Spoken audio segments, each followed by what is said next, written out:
2 anos atrás, quando a minha mãe faleceu, eu estava aqui. E os anos passaram e aqui eu tô de novo, né? Eu falo aqui em Lençóis. E nesses 2 anos, teve o planejamento, né, de vir morar aqui,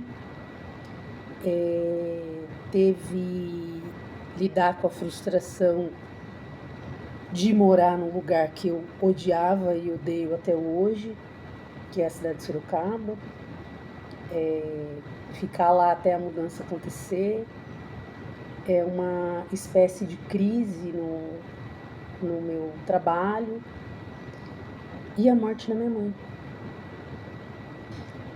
Mas foi chegando aqui em Lençóis que eu realmente consegui me relacionar com o luto de maneira mais plena e total. Eu estava lidando, né, com esse luto lá em Sorocaba, mas tinham tantos atravessamentos acontecendo que o luto foi ganhando um espaço um pouco menor, conscientemente falando, e na sua amplitude de maneira inconsciente me envolvendo assim, né? E o espaço da terapia foi um espaço muito importante para eu processar tudo isso. Alguns amigos, pouquíssimos, de maneira muito importante, compuseram essa matemática emocional toda. E agora, estando aqui em Lençóis, completando esses 2 anos e eu aqui, eu percebo como eu me aproximo da minha mãe de maneira muito mais... Puta, eu não tenho nem vocabulário, é isso que é maluco, né? O luto que eu vivo, ele não tem nome, ele não tem cara, ele não tem cor, mas ele tem cheiro, ele tem sabor, ele tem textura, é o bolo que eu como, é o espinafre, que eu faço creme de espinafre, né? É no silêncio total e absoluto que eu vivo em muitos momentos, né? São nos livros e romances que eu assisto, é no cheiro do café pela manhã. E me emociona saber que ela está comigo nesses lugares e onde hoje eu consigo não mais viver só na dor de uma relação complexa e muito difícil que foi com a minha mãe. Muito, porque a minha mãe, como a grande maioria das mulheres negras da sua geração, elas carregam uma herança da escravidão muito, muito pesada, que é a mãe preta para o mundo, é a mãe preta para o outro, é a mãe preta para os brancos, onde ali ela conseguia colocar toda a sua amorosidade, todo o seu acolhimento, tudo, dando tudo. E dentro de casa faltava. Para mim, na minha constituição, das minhas necessidades. Pode não ter faltado para o meu pai, para os meus irmãos, mas para mim, eu estou falando sobre o meu luto e o meu sentir, né?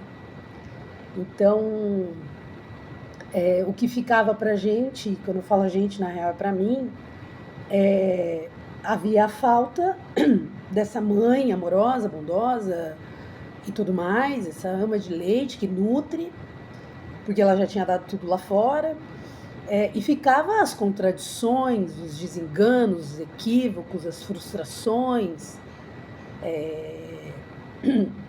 Então hoje, no meu luto, eu consegui, venho conseguindo elaborar emocionalmente, sem racionalização, e hoje eu racionalizo nesse testemunho para poder dar verbo e falar para vocês, o quanto essas contradições, o quanto essas faltas, né, o quanto tudo isso hoje não está mais num lugar de dor, onde a sua falta, onde a sua ausência, onde o seu silêncio de um corpo físico não me dói.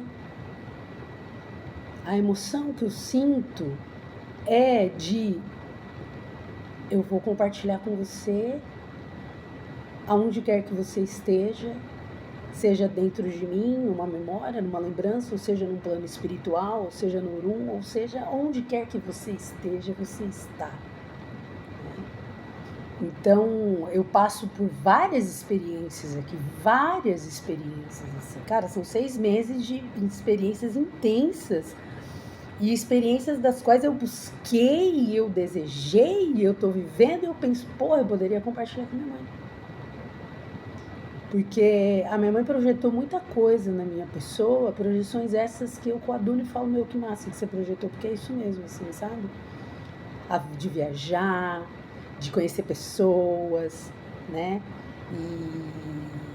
E o quanto isso nos faz melhor como pessoas, assim, né? E cada vez que eu arrumava minha mala e fazia minhas coisas, minha mãe ficava super feliz. É isso mesmo, filha, vá, faça e tal. E a depender da experiência que eu vivo, eu falo, porra, cara, compartilhar isso com a minha mãe. E hoje, eu estou compartilhando, eu não paro e penso, se minha mãe estivesse aqui, eu iria compartilhar com ela. Não, quando eu vivo a experiência, ela me vem à memória e fala, olha mãe, que babado, eu tô fazendo isso. Eu comprei uma air fryer e eu tô fazendo várias experiências com ela. E eu tô amando, principalmente porque tem um monte que dá errado. E quando dá certo, então quando eu tô fazendo isso, ela tá no meu pensamento, eu tô, ai mãe, olha isso, mãe, pelo amor de Deus, eu converso com ela, eu compartilho com ela de maneira tão natural, e quando me vêm as memórias, né, dos momentos difíceis com ela, eu falo, foi difícil, aconteceu, que foda, que dor, mas não vai mais acontecer, nem sentar para tomar café, literalmente, e nem ser atravessada por uma relação com as suas complexidades e contradições que existiram, sabe assim? O que tem é tudo isso, assim. Então, esses 2 anos sem ela, aqui em Lençóis, eu posso me relacionar com ela, porque a vida, ela tá um pouco mais amorosa, não é a vida. O lugar é amoroso, as relações são amorosas e cuidadosas, eu me sinto amparada, então por isso eu consigo ter uma tranquilidade em um espaço maior para conseguir me relacionar com a minha mãe de maneira mais plena, assim. Então eu imagino que ela está belíssima, resolvidíssima, porque ainda com tudo que ela tinha, com culpa, com falha, lá no final minha mãe falava, ai gente, é sobre, vamos seguir o baile? E ela seguia o baile, botava numa caixa, sei lá, e seguia adiante. E aprendeu ao longo da vida que eu não vou ficar me chicoteando e me flagelando pelas merdas que eu fiz na vida. Eu vou assumir, fiz, errei, e agora? O que a gente faz com isso? Né? E isso fez com que a doença dela, emocional, se estagnasse um pouco mais, né, na vida dela. E ela falou, eu sou uma mulher de mais de 70 anos, é isso, né? Então, minha querida mãe, estou aqui no Instagram com testemunho de um afeto e de um amor real que me deixa segura em dizer que a senhora esteja bem e que eu estou bem aqui. Beijo, mãe.